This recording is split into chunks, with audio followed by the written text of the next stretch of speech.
Well, welcome to the Startup Espresso. I'm Hall T. Martin, the host of the show, where we talk about raising funding for your startup and the time it takes to have an espresso. I hope you enjoy this episode.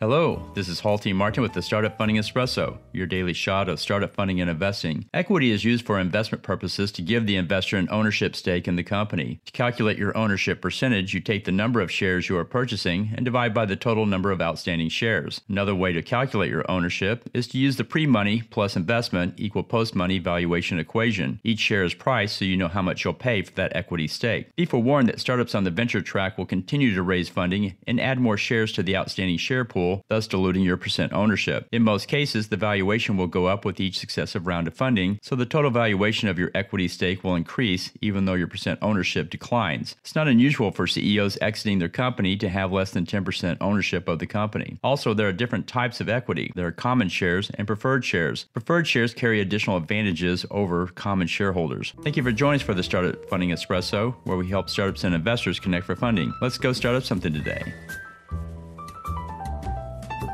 Hall T. Martin is the director of Investor Connect, which is a 501c3 nonprofit dedicated to the education of investors for early-stage funding. All opinions expressed by Hall and podcast guests are solely their own opinions and do not reflect the opinion of Investor Connect. This podcast is for informational purposes only and should not be relied upon as a basis for investment decisions.